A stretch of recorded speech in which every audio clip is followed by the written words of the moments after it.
tentang Ismail, aku telah mendengarkan permintaanmu. Ia akan kuberkati, kubuat beranak cucu dan sangat banyak. Ia akan memperanakan 12 raja. Dan aku akan membuatnya menjadi bangsa yang besar. Nah ini dinubuatkan ini. Sudah dinubuatkan di kitab ini. Oke? Menghasilkan kerajaan, bahkan menghasilkan raja, dijadikan bangsa yang besar. Indikasi dari bangsa lain menurut Yesus, maka kalaulah kitab Kejadian ini harus digenapi, maka merujuk kepada tentang Ismail, keturunannya akan menjadi bangsa yang besar dan menghasilkan kerajaan. Nah itu, ketika Yesus katakan diberikan kepada bangsa lain, maka harus tergenapi bunyi ayat ini. Ini Nabi Muhammad SAW itu keturunan dari Ismail. Dan bukti kerajaannya ada. Kerajaan Arab Saudi bahkan sampai sekarang ada. Itu menunjukkan bahwa ayat ini digenapi oleh Nabi Muhammad. Dan kata Yesus menghasilkan buah kerajaan. Kerajaan yang ditegakkan oleh Nabi Muhammad berdasarkan aturan dari ketetapan Tuhan. Artinya apa? Menjalankan perintah Tuhan. Mari kita lihat khutbah Petrus. Khutbah Petrus, contoh di Kisah Para Rasul. Nah, ini kan di sini itu khutbah Petrus ini, Kisah Para Rasul 3:22. Kita lihat ya. Nah, ini kan tentang khutbah Petrus nih. Ini kalau kita lihat perikopnya ya. Ya kan? Nah, ini kan di Serambi Salomo. Oke, sepakat ya? Kisah Para Rasul 3:22. Ini kan ngomongin Petrus. Makanya di sini dikatakan nih ya. Ini coba kita pahami. Nah, coba. Contoh dari sini. Kristus itu harus tinggal di surga. Biasanya ini di Uranon, di langit ya, tapi di surga. Oke lah. Kristus itu harus tinggal di surga sampai waktu pemulihan segala sesuatu. Nah, Yesus tinggal di surga, oke? Sampai waktu pemulihan sesuatu, Yesus terangkat ke surga. Kan ini sudah terangkat kan? Nah, seperti yang difirmankan Allah dengan perantaraan nabi-nabinya yang kudus zaman dahulu. Nah, di sini dikatakan, bukankah telah dikatakan Musa, Tuhan Allah akan membangkitkan bagimu seorang nabi dari antara saudara-saudaramu sama seperti aku. Seperti Musa kan di sini? Seperti Musa, karena ini mengutip kitab Ulangan 18:18. Dengarkanlah dia dalam segala sesuatu yang akan dikatakannya kepadamu. Yesus dalam waktu masa pemulihan, dia sudah terangkat ke surga, dia sudah disalibkan. Nah, prosesnya di sini Yesus sudah disalibkan, Yesus terangkat. Di sini dikatakan ketika Yesus terangkat dalam waktu masa pemulihan, akan diutus seorang nabi di antara saudaramu. Tadi kita lihat, saudara Bani Israel adalah Bani Ismail. Bani Ismail akan dijadikan bangsa yang besar dan menghasilkan buah kerajaan. Nah, di sini katakan, mari kita sampai berikutnya. Dan akan terjadi bahwa semua orang yang tidak mendengarkan nabi itu akan dibasmi dari umat kita. Nah, siapa yang nabi mana yang membasmi orang yang tidak mendengarkan ajaran nabi? Nabi itu siapa? Nabi mana? Coba. Yang mengajarkan peperangan, makanya kan di sini dikatakan Tuhan akan membangkitkan bagimu saudara dari antaramu sama seperti aku, seperti Nabi Musa. Ketika Nabi Musa berperang, menegakkan keadilan, berperang, Nabi Muhammad SAW juga berperang. Ketika di sini dinubuatkannya, di sini harus dikatakan ini nubuatan kan, bahwa orang yang tidak mendengarkan Nabi itu akan dibasmi dari umat itu.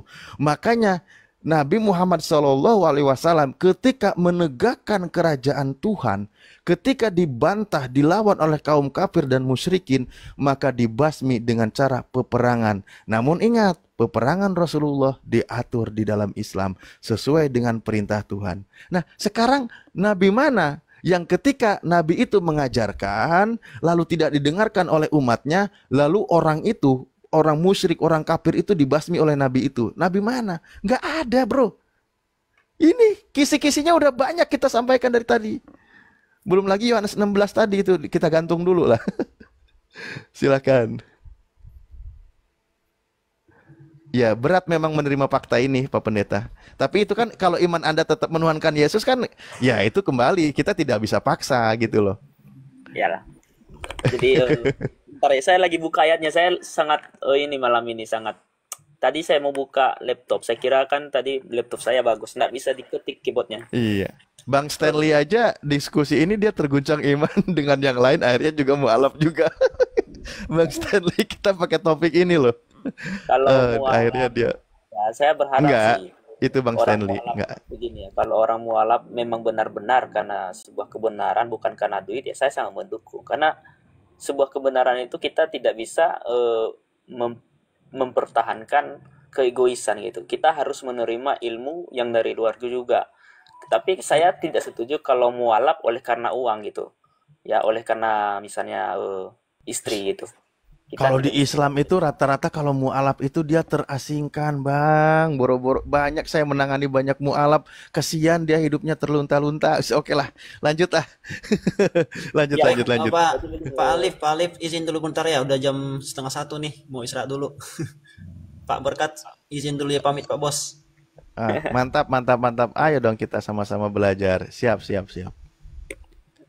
Saya lagi memahami ayat itu sih. Kristus itu harus tinggal di sorga sampai waktu pemulihan segala sesuatu. Iya. Seperti yang difirmankan Allah dengan perantaraan nabi-nabinya yang kudus di zaman dahulu.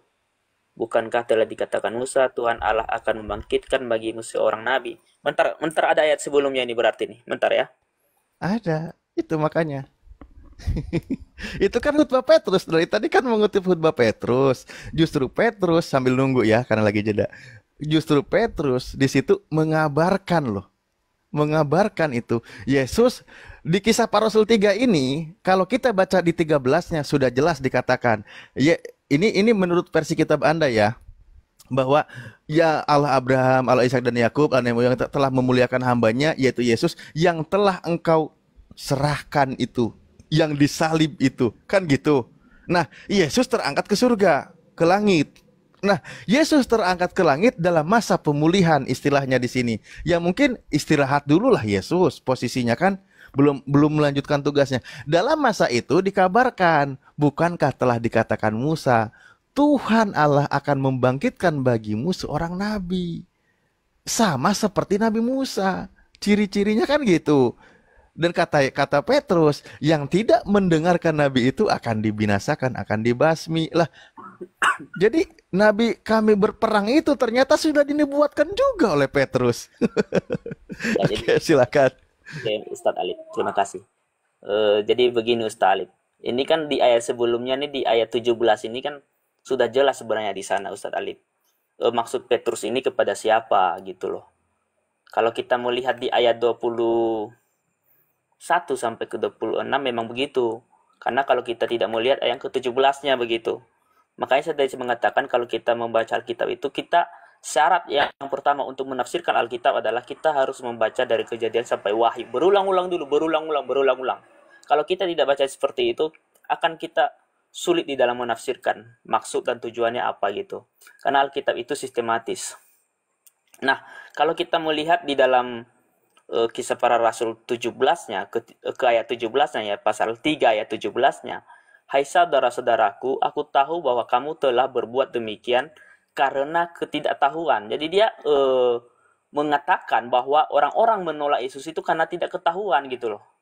Sama seperti semua pemimpin kamu, tetapi dengan jalan demikian Allah telah menggenapi apa yang telah difirmankannya dahulu dengan perantaraan nabi-nabinya, yaitu bahwa Mesias yang diutusnya harus menderita.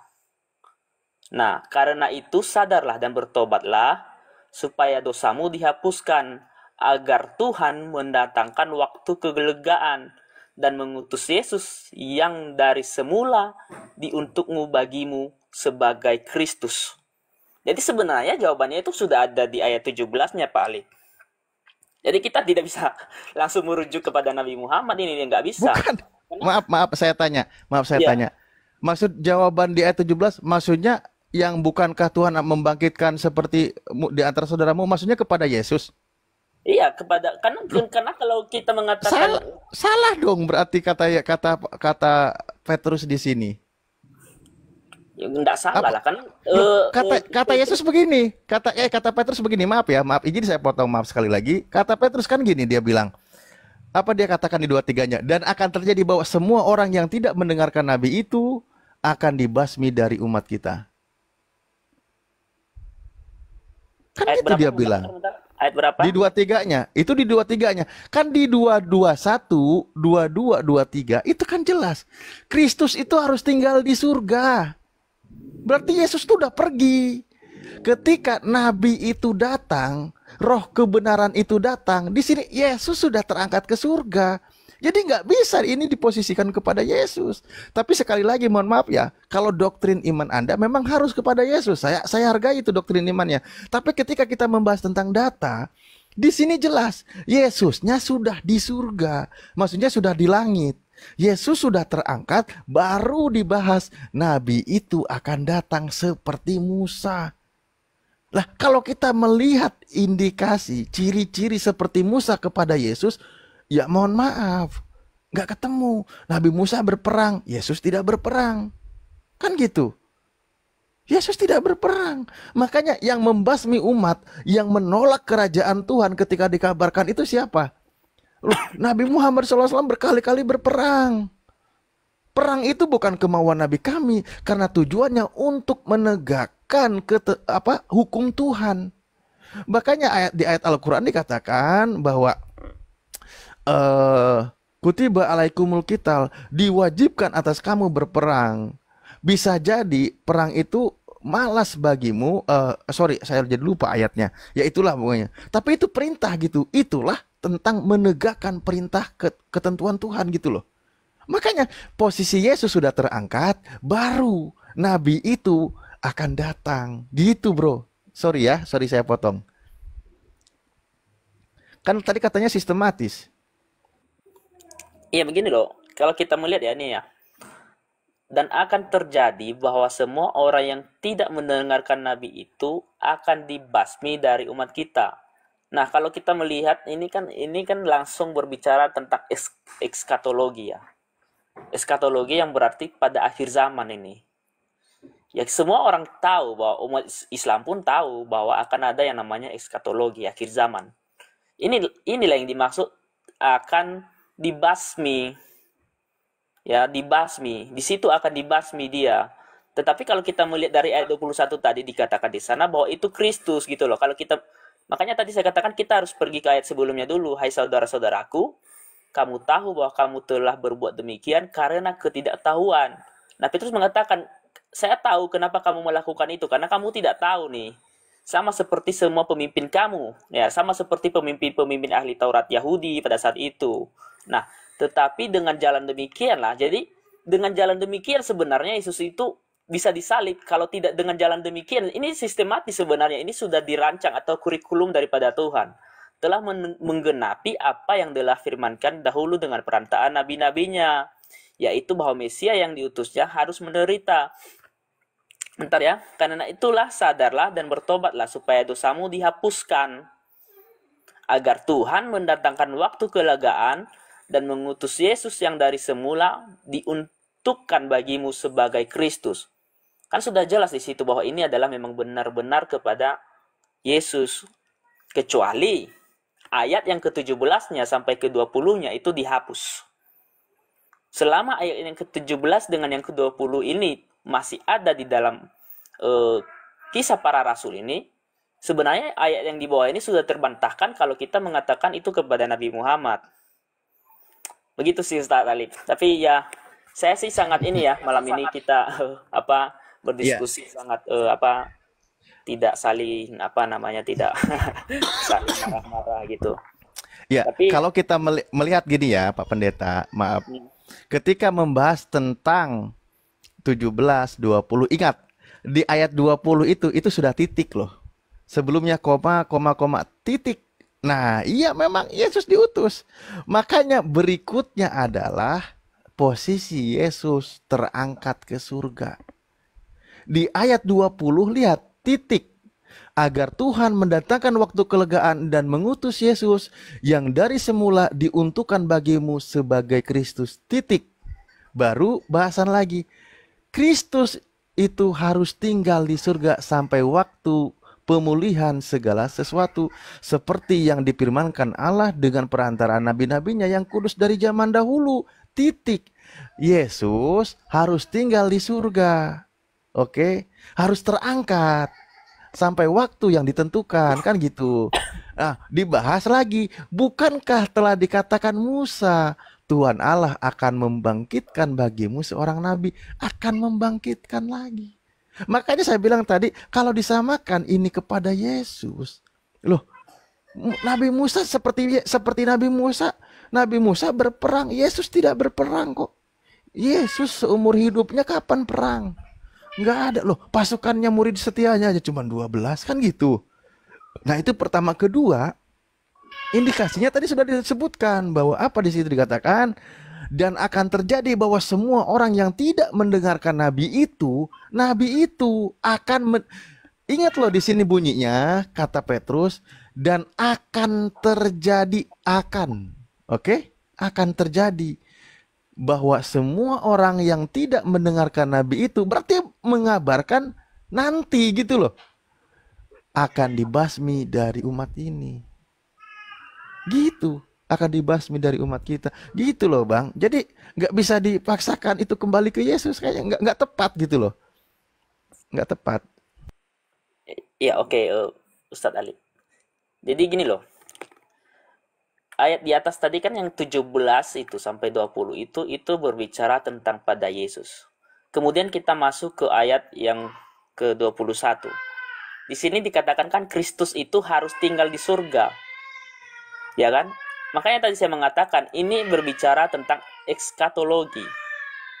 Ya, ini berbicara tentang eskatologi. Kristus itu harus tinggal di surga sampai waktu pemulihan segala sesuatu. Seperti yang difirmankan Allah dengan perantaraan nabi-nabinya yang kudus di zaman dahulu. Jadi artinya begini, seperti yang telah nabi-nabi dulu itu nubuatkan itu kan. Jadi dia berkata tentang nubuat nabi dulu. Bukankah telah dikatakan Musa, Tuhan Allah akan membangkitkan bagimu seorang nabi di antara saudara-saudaramu sama seperti aku. Jadi dia langsung berbicara ini tentang Yesus ini sama seperti aku. Dengarkanlah dia dalam segala sesuatu yang dikatakannya kepadamu. Dan akan terjadi bahwa semua yang tidak mengenalkan nabi itu akan dibasmi dari umat kita. Nah ini berbicara tentang eskatologi. Memang benar Yesus di sini naik ke surga. Nah saya rasa umat Islam pun percaya bahwa yang datang pada akhir zaman nanti itu bukan siapa-siapa kan. Yang datang di akhir zaman nanti itu adalah Isa itu sendiri. Nah Yesus sendiri kan pernah berkata begini, kamu akan mati di dalam dosamu kalau kamu tidak tahu bahwa aku adalah dia gitu. Artinya kamu akan mati di dalam dosamu kalau kamu tidak tahu bahwa akulah Mesias itu. Nah, kalau misalnya hal ini terjadi, ini akan terjadi pembasmian. Itu masuk Petrus, bukan berarti akan ada nabi lain. Nah, itu akan sistematis kok dari semuanya ini gitu loh. Demikian sih Pak Ustadz Ali. Siap. Kembali lagi saya bilang tadi, karena memang ini sudah jadi konsep iman Anda, maka ya harus kepada Yesus. Berarti Yesus nanti kalau gitu berperang ya? Ya jelas, memang di akhir di kitab Wahyu itu memang Yesus berperang kok. Yesus berperang itu menginikan ini. Kalau nggak salah itu mengikat iblis itu ada di Wahyu itu. Oh, perangnya sama iblis? Iya, Bu, sama umat-umat itu kan yang apa namanya? Ada itu namanya busur panah yang dari surga itu. Oh, jadi eskatologi pengabaran Ulangan 18. Ini mohon maaf ya, saya ke konsep iman Anda ya. Ini kan sudah ya, ini kan kembali ya. Ketika memang Anda di sini mengatakan, wah itu pokoknya untuk Yesus, ya sudah kita nggak bisa ini. Mari kita coba satu pertanyaan diuji. Ketika berarti Ulangan 18:18 itu yang akan dibangkitkan seorang nabi itu bukan Yesus ketika turun di bumi, bukan turun yang pertama, Ulangan 18:18 itu. Iya, begini loh. Tuhan akan membangkitkan bagimu seorang nabi dari antara saudara-saudaramu. Nah, Yesus kan memang Hmm. benar-benar dari antara saudara-saudaranya kan, di antara kaum Yehuda kan. Sama seperti aku, dengarkanlah dia dalam segala sesuatu yang dikatakannya kepadamu. Ini adalah nubuat, ini ayat Alkitab ini. Ayat Ya itu Alkitab Nabi yang ada. Musa, betul. Itu Ya, itu itu nubuatan Nabi Musa. itu ayat yang Ah, ada di dalam Alkitab Perjanjian Lama. Nah, kemudian dia Yesusnya mengutus sudah turun kembali. belum? Ya, ini sudah turun ini. Ini sudah turun kan? Ah, Nah, sudah tapi turun dan dia berkata Yesus begini. Yesusnya Iya, berperang tidak? ya tidak. Makanya tadi di sini kan di sini Kristus itu harus tinggal di surga sampai waktu pemulihan, harus tinggal dulu dia di surga, harus naik dulu dia di surga, harus duduk dulu di situ dia. Segala sesuatu yang seperti difirmankan Allah dengan perantara nabinya yang kudus di zaman dahulu, karena ini harus digenapi dulu. Harus digenapi dan akan terjadi bahwa semua orang yang tidak mendengarkan nabi itu akan dibasmi dari umat kita. Gitu loh. Jadi Ya, ini kan sudah berarti clear ini. Maksudnya ya, ini enggak gini loh. Iya, silakan. Gini loh maksudnya. Jadi nubuatan Nabi Musa itu berlakunya untuk nanti, bukan sudah. Bukan ketika Yesus datang kemarin di abad pertama, bukan. Tetapi untuk nanti gitu. ya maksudnya gini loh Pak Ustadz Ali, gini Ya, loh. Ini kan kan konsekuensinya itu kan? ya gini loh. Saya jelaskan ya supaya ini ya. Nubuat Hmm. ini sudah terjadi ini. Nubuat ayat yang mengatakan Tuhan Allah akan membangkitkan bagimu seorang nabi di antara saudara-saudaramu sama seperti aku, artinya sama seperti Musa. Ini sudah terjadi kan? Ya kan? Sudah terjadi. Persamaan dengan Nabi Musanya di mana? Ya bentar dulu. Nanti kita Ah. bahas ke sana kan. Nah, sama seperti aku. Nah, dengarkanlah dia di dalam segala sesuatu yang dikatakannya kepadamu. Nah, ini sudah terjadi. Ini Yesus itu sudah datang kan, sudah lahir ke dunia. Ini sudah terjadi, sudah digenapi gitu. Nah, kemudian ayat yang kedua ini adalah suatu nubuat yang akan terjadi kemudian. Dan Petrus mengatakan di sini dan akan terjadi. Karena dan akan terjadi ketika orang yang tidak percaya kepada yang diutus ini tadi, ya kan? Dan akan terjadi, misalnya saya mempermudah menyederhanakan bahasanya ya. Dan akan terjadi bahwa semua orang yang tidak percaya kepada Yesus yang telah disampaikan Musa itu akan dibasmi dari umat kita. Begitu kata-kata sederhananya.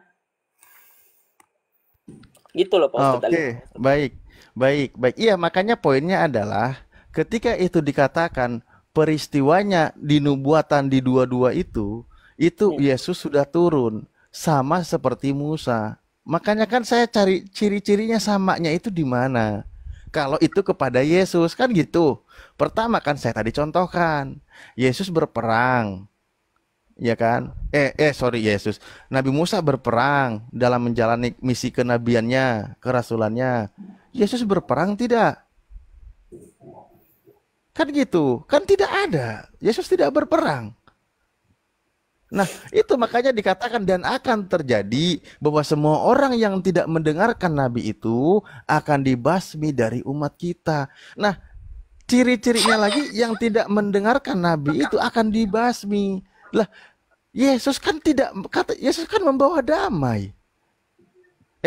Ya membawa pertikaian malah dia. Yesus kan ajaran kasih, sorry, bukan ke situ. Yesus kan tidak mengajarkan perang. Justru Yesus tidak mengajarkan perang. Nabi Musa itu yang mengajarkan peperangan. Jadi Makanya kan begini loh. eh, Bentar ya. Jadi begini loh Pak Ustadz Ali.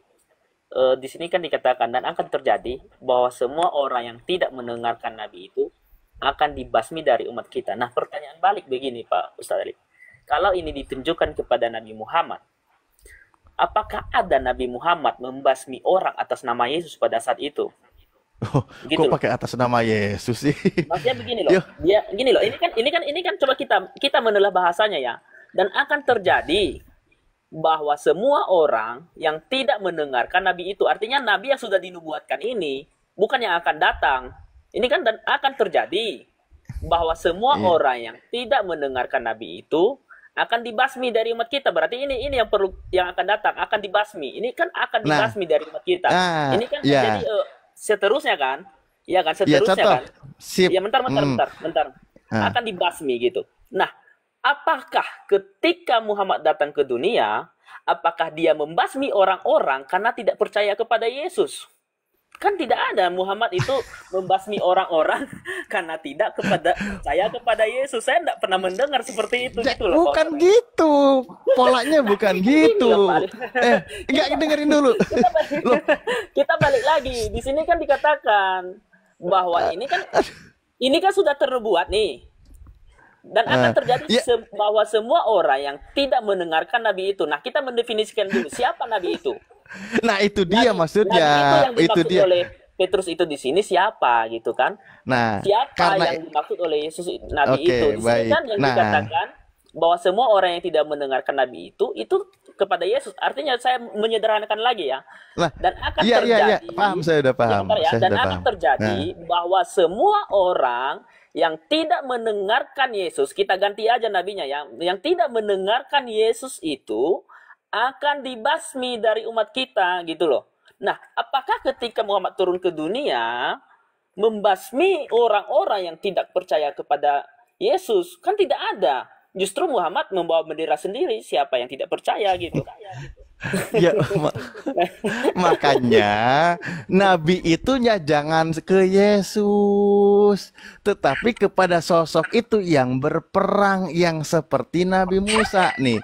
Nih kalau kita pemahamannya Nabi yang seperti Musanya Yesus, yang membasminya Nabi Muhammad pakai atas nama Yesus, ya nggak nyambung lah bang. Tapi gini loh konsepnya, Nabi yang datang seperti Musanya itu adalah Nabi yang seperti Nabi Musa. Saya kasih contoh tadi, Nabi Musa berperang, Nabi Muhammad berperang. Loh, Nabi Muhammad berperang sebagaimana Nabi Musa berperang. Makanya dikatakan di dalam hadis Bukhari nomor 3, ketika salah satu pendeta bukan Buhairah dan bukan Warokah bin Naufal mengatakan apa? Ketika dia menerima wahyu, dia katakan hada namus alladhi anzala ala Musa gitu. Ini adalah namus, hukum Tuhan, wahyu dari Tuhan sebagaimana yang pernah turun kepada Nabi Musa. Nah itu langsung dia itu ngambil perbandingannya ke Nabi Musa. Itu tandanya kenabian itu disambut gitu loh. Yang dinubuatkan oleh Nabi Musa disambut oleh Nabi Muhammad. Ini mohon maaf ya, saya kan dari perspektif Islam nih pandangannya. Tadi kan Anda dari perspektif Kristen. Tapi jangan disambung gitu loh.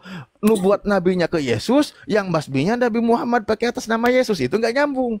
Nah kalau mau nyambung, nubuat nabinya di Ulangan, Petrus mengutip Ulangan, maka kembalikan kepada Ulangan.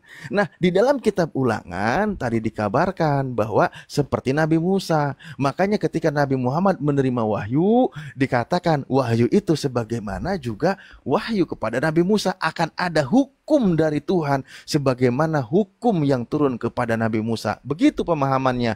Nah, maka menggenapilah siapa? Menggenapilah Nabi Muhammad, dan nabi itu akan terjadi orang yang tidak mendengarkan nabi itu akan dibasmi. Nah, ketika Nabi Muhammad itu datang mengajarkan aturan Tuhan, hukum Tuhan, maka ketika dia tidak mau mendengar hukum Tuhan itu akan dibasmi. Maka Nabi Muhammad berperang karena itu perintah Tuhan. Ketika suruh menegakkan kalimat-kalimat Tuhan, ketika orang-orang musyrik, orang-orang kafir, orang-orang yang membangkang hukum Tuhan, dia menolak, maka Nabi Muhammad berperang. Nabi kami berperang berkali-kali itu. Tujuannya apa? Menegakkan hukum Tuhan. Dibasmi orang-orang kemusyrikan. Bahkan ketika dia datang ke nabiatnya, kemusyrikan berhala. Waktu zaman Nabi Muhammad di Ka'bah itu semua berhala dibasmi. Yaitu makanya seperti Nabi Musa, ajarannya tegas, hukum Tuhannya ditegakkan gitu loh. Itu maksudnya bang, bukan nabinya ke Yesus yang membasminya Nabi Muhammad. Wah, bukan gitu konsepnya. Oke lah. Ya begini, saya ini tambahkan sedikit ya. Di sini kan di ayat terakhirnya itu kan di ayat yang keberapa nih? Saya tidak tahu, soalnya saya kirim ke WA dulu ke laptop tadi. Soalnya laptop saya tidak bisa ini, jadi saya baca dari WA ini. Ini dikatakan kan gini nih. Dan semua nabi yang pernah berbicara, mulai dari Samuel dan sesudah dia, telah bernubuat tentang zaman ini. Jadi yang disampaikan oleh Petrus di situ adalah zaman itu, bukan zaman yang akan datang. Nah, siapa yang zaman itu? Makanya kita bukan zaman yang 600 tahun kemudian ini, Pak Ustadz Alif, gitu loh. Ini pada zaman ini, gitu loh. Dia semua bernubuat pada zaman ini. Jadi ayat yang dikatakan di sini, kalau kita mengatakan di sini Muhammad, ya jelas seperti yang dikatakan Pak Ustadz Alif, ya kan? Bukan katalah dikatakan Musa, Tuhan Allah akan membangkitkan bagimu seorang nabi dari antara saudara-saudaramu, sama seperti aku.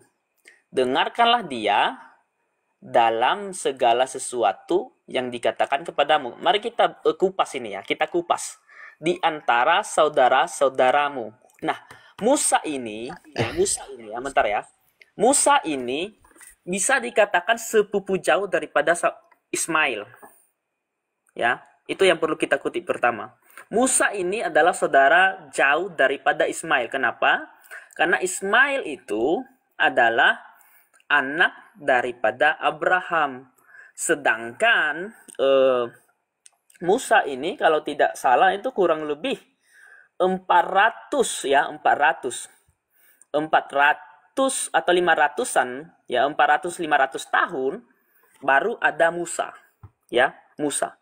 Berarti di situ yang dimaksud di antara saudara-saudara itu adalah kedua belas suku Israel. Bukan kepada sepupunya Israel yang sudah dari Abraham itu kan sudah pecah itu. Nah, yang jelas di situ saudara-saudara di situ adalah 12 suku Israel. Nah, Muhammad tidak lahir dari 12 suku Israel. Ya kan? Melainkan dari Ismail gitu loh. Yang berbicara ini Musa loh. Kecuali yang berbicara ini mungkin Ishak atau misalnya Yakub. Ya kan? Kalau Yakub dekatlah dengan Ismail kan? Kalau Yakub yang berbicara. Tetapi ini yang berbicara ini adalah Musa. Yang berarti saudara-saudara mereka Musa pada saat itu. Jadi perlu kita ini kan rincikan bahwa tidak ada yang namanya Ismail di situ. Nah, ini tidak akan mungkin tertuju kepada Nabi Muhammad. Karena di sini yang ditujukan oleh Musa adalah kepada saudara-saudaramu. Yang artinya kepada 12 suku ini. Ruben, Simeon, Levi, Yehuda. Kan gitu. Baik. Dan ini memang sudah pernah terjadi gitu. Pendeta, ini Yesus gitu. Pendeta izin ya, izin. Kita objektif yang membahas ya, kita objektif. Saya bilang tadi, saya hargai kalau sudah iman Anda itu untuk Yesus, itu sudah finish. Namun ranah diskusi kita uji kan gitu ya. Kita kumpulkan data lalu kita uji ada arah kemana kalimat ini kan gitu. Iman Anda saya tidak akan gugat sekali lagi. Kengeyelan maksudnya kita sama-sama mempertahankan argumen ini tujuannya untuk menguji. Mari kita lihat pelan-pelan dulu ya, pelan-pelan dulu. Pertama, di dalam kitab Kejadian, tadi saya sudah sampaikan, Kejadian 17 nomor 20 sudah dikabarkan dari keturunan Ismail akan menjadi bangsa yang besar dan akan menghasilkan kerajaan. Kira-kira nubuatan ini harus digenapi atau tidak? Ini kan menurut keyakinan Anda firman Tuhan kan? Iya, itu pertama dulu. Nah, tapi begini loh Pak Ustadz Ali. Gini loh, itu digenapi bukan berarti nabi itu dari sana. Yang dimaksud di situ adalah kerajaan, bukan nabi kan? Karena yang dimaksud Musa di sini adalah nabi. Bukan kerajaan iya. gitu. Ya itu makanya kita pelan-pelan dulu. Kita pelan-pelan dulu. Begini loh dulu Ustaz Ali. Kalau kita membahas ayat itu, di situ dikatakan 12 raja. Kita pelan-pelan dulu, dulu. Artinya gini, dari keturunan Ismail itu akan diberkati, bahkan akan menghasilkan kerajaan, kan gitu. Artinya keturunan Ismail diperhitungkan. Sepakat ya? Karena sudah dikabarkan. Nah, itu pertama. Semua orang Kristen sepakat kok itu. Enggak semua sepakat, Bang. Banyak yang menghina kok. Orang Kristen yang tidak sepakat ayat itu bahwa Ismail akan diberkati oleh Tuhan. Itu Kristen abal-abal. Saya langsung katakan. Berikut keturunannya loh. Berikut keturunannya. Yang Nabi Muhammad SAW gitu. Nah, itu pertama. Mari kita lihat. Kedua, indikasinya lagi begini. Tadi kan Ulangan. Ini sekarang masih di Kejadian nih. Ini tanda-tandanya tadi sudah saya kabarkan ya. Kejadian 49 nomor 10. Bunyinya, tongkat kerajaan tidak akan beranjak dari Yehuda, ataupun lambang pemerintahan dari antara kakinya, sampai dia datang yang berhak atasnya. Nah, dari Yehuda, dari Bani Israel, itu tidak akan beranjak sebelum yang haknya datang. Tongkat kerajaan itu tidak akan beranjak sebelum yang berhaknya datang. Nah, tadi sudah dikabarkan tuh, keturunan Bani Ismail akan menjadi bangsa yang besar dan akan menghasilkan kerajaan. Nah, artinya apa? Dari nubuatan Nabi terdahulu itu akan dialihkan dari Bani Israel kepada Bani yang lain. Buktinya nubuatannya Bani Ismail akan menjadi bangsa yang besar dan akan menghasilkan kerajaan itu. Nah, makanya tadi di Ulangan 18 bahwa dikatakan seorang nabi akan kubangkitkan dari antara saudaramu. Loh, kalau kita merujuk kepada keadaan Musa, Nabi Musa, Musa itu dari kalangan Bani Israel. Kan gitu. Ini kita globalnya. Tapi kan saya bilang tadi, Anda akan menolak karena Anda tetap kepada Yesus. Tapi kita coba kita lihat dulu.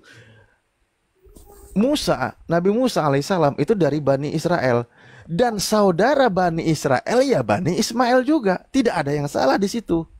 Loh, buktinya juga nanti bahwa dia akan sama seperti Nabi Musa, menjalankan perintah Tuhan, berperang seperti Musa. Makanya Nabi Musa alaihissalam itu berperang. Nabi Muhammad juga berperang gitu. Ya, kembali lagi kalau ini kepada Yesus, ketika iman Anda harus kepada Yesus, tetapi begitu dalam hal penjabarannya ini nggak masuk kriteria dengan Yesus. Itu loh poinnya yang jadi masalahnya. Nah, jadi sebenarnya makanya tadi dikatakan Yesus sendiri yang bilang kerajaan Allah, hak istimewa sebagai umat Tuhan dicabut dari bangsa Yahudi, dari Bani Israel, diberikan kepada bangsa lain yang akan menghasilkan buah kerajaan. Loh, yang menghasilkan buah kerajaan itu kan yang sudah dinubuatkan oleh Tuhan. Di antaranya siapa? Keturunan Ismail. Menjalankan perintah Tuhan nggak? Menjalankan. Kan gitu. Tapi is oke lah. Anda menolak terus ya, itu silakan. Karena Anda harus kepada Yesus semua itu. Sebenarnya kita bukan menolak, tapi kita merujuk kepada siapa ayat ini gitu loh Pak Ali. Nah, saya setuju Iya. Anda tadi kan mengatakan bahwa kedua belas raja, apakah itu Tuhan tidak tepati pada saat ini? Ya ditepati, misalnya Arab dan yang lain-lain misalnya kan. Itu dia berkata tentang kerajaan. Ya, kita tidak bisa mengatakan bahwa Arab itu bukan sebuah negara berdaulat gitu kan. Itu adalah sebuah negara dan Tuhan sudah menepati janji itu bahwa dia telah menepati itu dan semua orang Kristen pun percaya seperti itu. Nah, tetapi kita masuk di sini tentang yang ayat kita yang perhitungkan tadi, Tuhan Allah akan membangkitkan bagimu seorang nabi dari antara saudara-saudaramu sama seperti aku. Nah, ketika Anda mengatakan bahwa itu tertuju kepada Nabi Muhammad. Nah, pada waktu Muhammad datang ke dunia itu, Musa ini kan kalau penebusan dosa itu kan setiap orang yang berbuat dosa pada saat itu, hukumnya apa? Hukumnya itu adalah orang itu harus menyembelih merpati, domba, atau sapi. Sehingga itulah syarat untuk menebus dosanya. Apakah Muhammad ini memperlakukan itu? Kan tidak menjalankan bahwa kepada Bani Arab pada saat itu menyembelih kurban untuk menebus dosa diserahkan kepada imam, kan tidak dilakukan seperti itu. Jadi ini sangat tidak mungkin sekali, ya sangat jauh kemungkinan kecil sekali ini kepada Muhammad. Dan yang kedua, ini adalah saya sudah katakan tadi, ini sudah 400 tahun ya. Ini sudah 400 tahun jaraknya kepada Ismail. Ya, ini sudah 400 tahun kepada jaraknya Ismail. Yang ini sangat tidak mungkin sekali ini ditunjukkan kepada Ismail. Karena di situ dikatakan kepada saudara-saudaramu. Artinya, kecuali dia berkata kepada saudaramu yang lain. Ini kepada saudara-saudaramu, yang artinya kedua belah suku itu. Nah, sistematisnya kepada Yesus bahwa penebusan dosa itu harus dengan darah. Karena Muhammad itu tidak pernah menyatakan bahwa penebusan dosa itu harus dengan darah, tidak pernah. Waktu dia menyampaikan itu kan tidak ada di situ. Nah, sedangkan Yesus itu masih, kalau kita melihat ke bait Allah itu kan ada itu mempersembahkan korban itu kan. Masih ada gitu loh. Nah, ini tidak mungkin masuk ke sana gitu. Ini sangat jauh sekali. Ya, begitulah kalau kita bersikeras tentang ayat ini sih sangat sulit lah.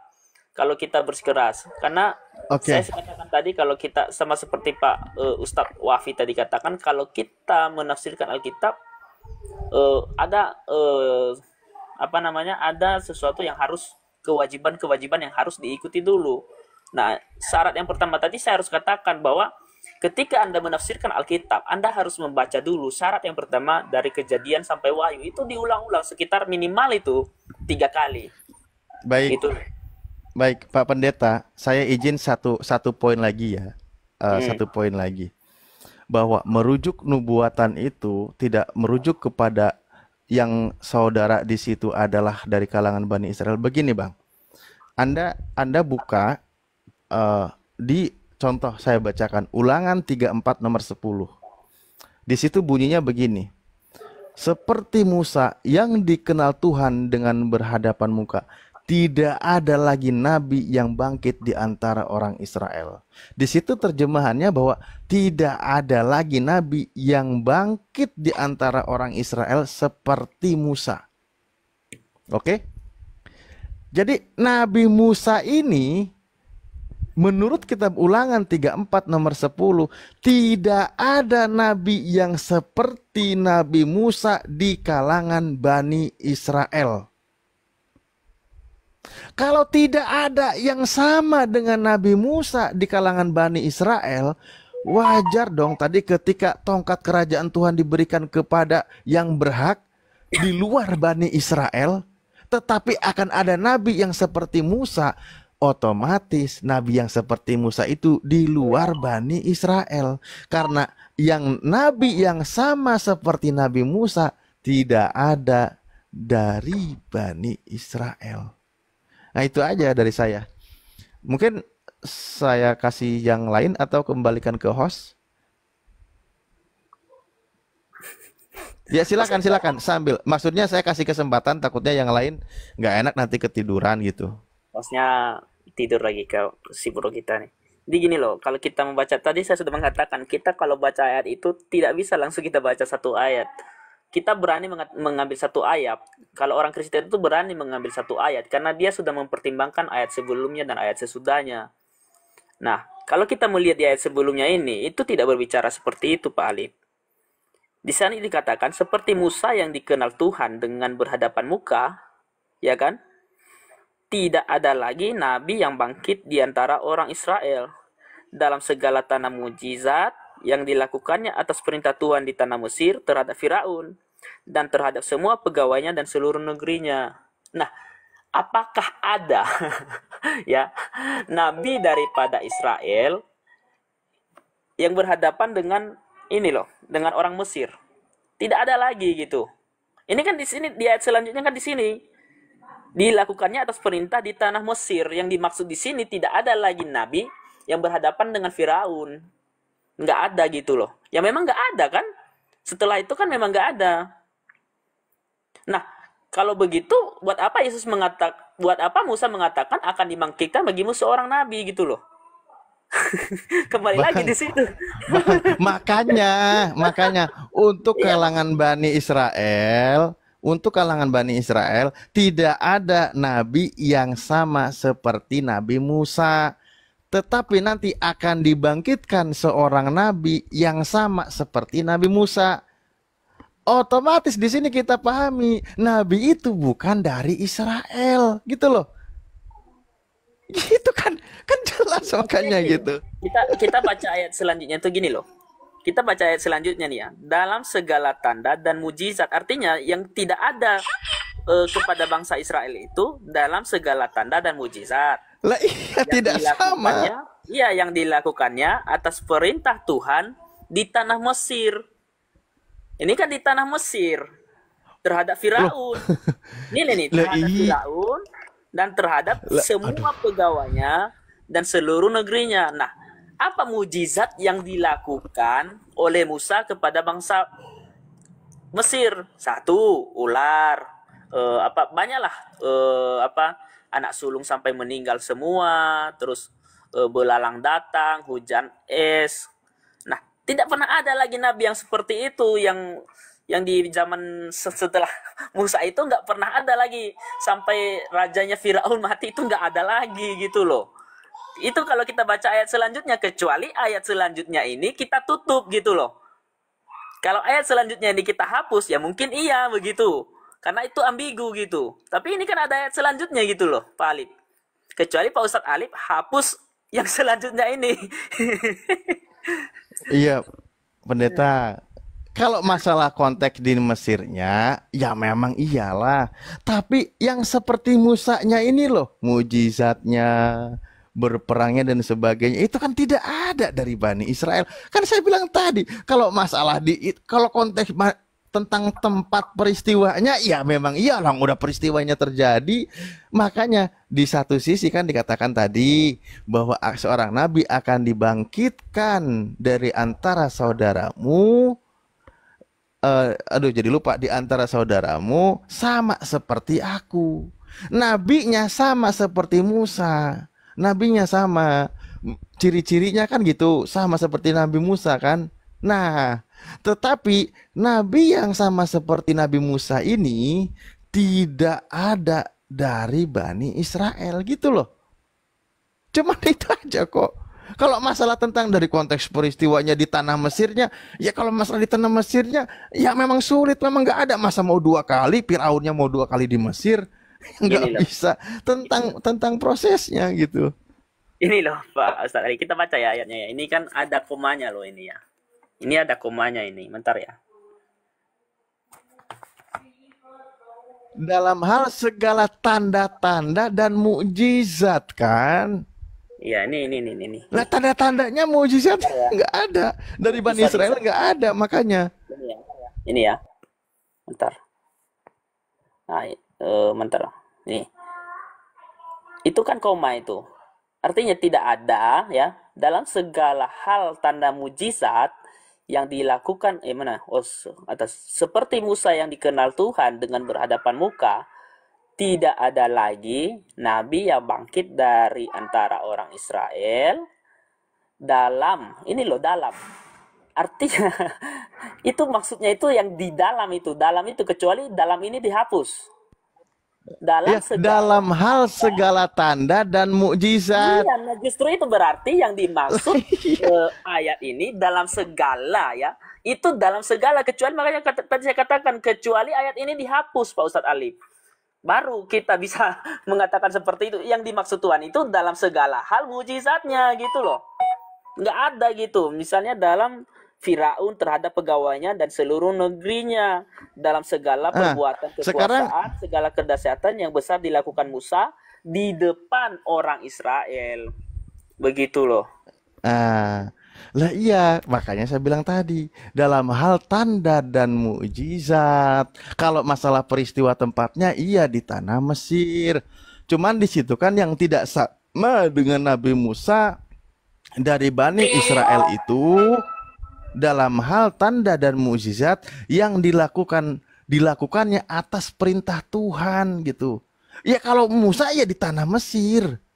Nah, sekarang nih ya, ketika sudah tidak ada lagi yang sama seperti Nabi Musa, tetapi Nabi Musa mengatakan akan ada nabi yang seperti Nabi Musa, tapi untuk tanda dan mukjizatnya tidak sama, tidak di Bani Israel gitu loh, diberikan kepada bangsa lain di antara saudaranya, bukan dari Bani Israel lagi. Yang seperti Musa akan ada, tetapi bukan di Bani Israel. Itu aja poinnya gitu loh. Kan ada di ayat lain mengatakan sama seperti aku, sama seperti Nabi Musa. Tetapi Nabi yang sama seperti dengan Nabi Musa tidak ada di kalangan Bani Israel. Mantap. Ya, paling tidak kita sama-sama pahami lah. Oke lah, oke. Jadi saya rasa mungkin cukup sampai di sinilah dulu Pak Ustadz Alif. Ya mungkin benar salahnya kita kan tergantung juga netizen yang menilaikan, yang telah melihat kita di sini berdiskusi, ya kita kembalikan saja. Kalau kita ngotot-ngotot kan tidak mungkin juga, karena kita kan dari latar belakang kita, dari ya apa yang sudah kita percaya selama ini juga kan kita tentunya akan tidak bisa dengan semudah itu gitu kan. Apalagi misalnya kalau kayak saya kan saya menafsirkannya seperti ini, dan mungkin Pak Ustadz Pak Alif juga menafsirkannya seperti itu. Yang namanya penafsiran ini kan tidak bisa kita tentukan siapa yang benar, siapa yang salah sebelum pada akhirat ya. Iya, iya, iya, Iya kan? ya enggak gini. Kami Jadi benar, kami yakini kami yang benar versi kami. Anda silakan yakini benar versi Anda gitu. gitu loh. Iya, Jangan itu maksud kita saya. jangan Kecuali kita ya, katakan belum tentu yang benar, jangan. Kami harus yakin kemudian benar gini. versi kami. Silakan Anda yakin benar versi Anda. Dan kembali lagi kepada yang tadi kita bahas, kan dari beberapa poin itu pertama sudah kita bahas. Ya nggak apa-apa. Kita ngotot-ngototan itu kan lumrah namanya diskusi, tapi jangan diulang terus. Makanya kalau sudah selesai dibahas, ya sudah, ngapain diulang-ulang terus kan gitu. Nanti malah nggak kondusif. Nah, Ya, makanya tadi indikasinya kan pertama dicabut dari Yehuda. Dicabut berarti dari Bani Israel. Kan gitu, dari kalangan bangsa Yahudi kan dicabut. Oke, itu pertama tuh kerajaan Tuhan. Terus nabi yang baru, nabi yang seperti Musa ternyata bukan dari Bani Israel. Tetapi akan ada nabi sama seperti Nabi Musa di antara saudara Nabi Musa. Maka nabi yang sama itu otomatis di luar Bani Israel. Kan gitu. Ini secara rangkuman dari rangkaian beberapa ayat indikasi bahwa akan ada nabi baru itu loh gitu.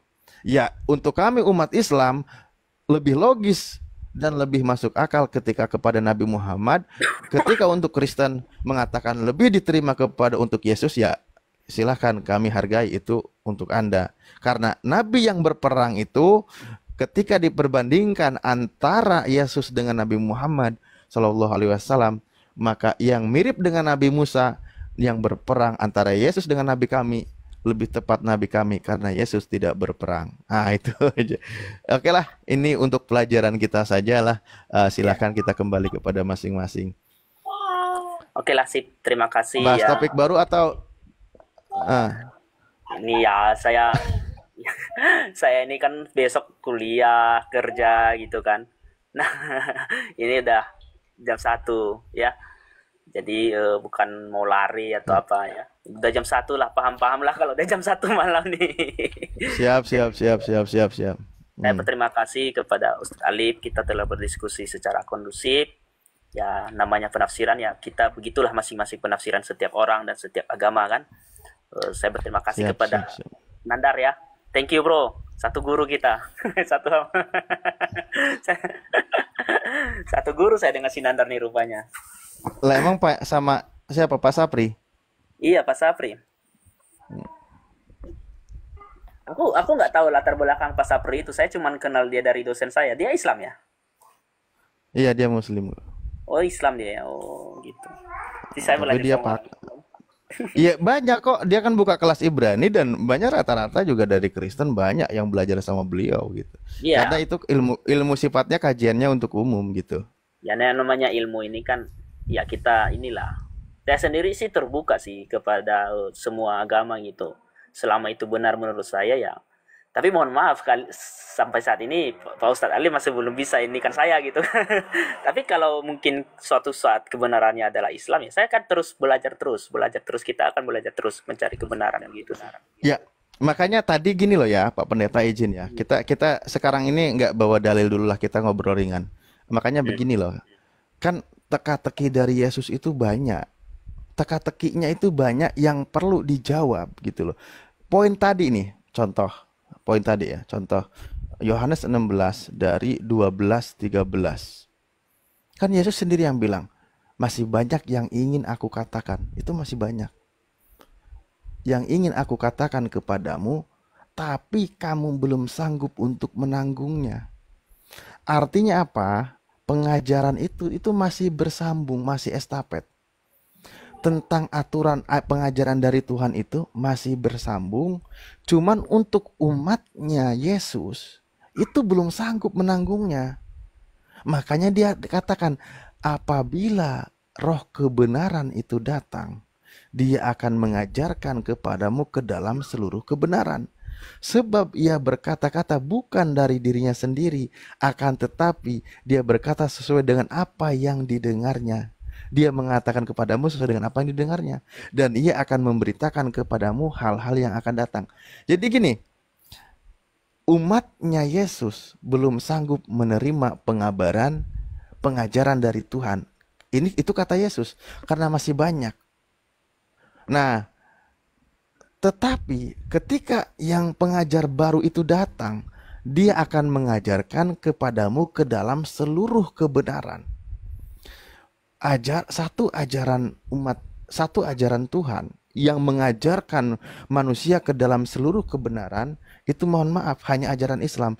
Karena ajaran Islam, nabi kami ini mohon maaf ya, nabi kami ini dalam satu hadis yang disebutkan, nabi kami ketika berdialog dengan orang Nasrani, dalam sebuah hadis yang dijelaskan, dia katakan begini, sungguh nabimu mengajarkan manusia segala hal, sampai perkara masuk ke kamar mandi pun dia mengajarkannya.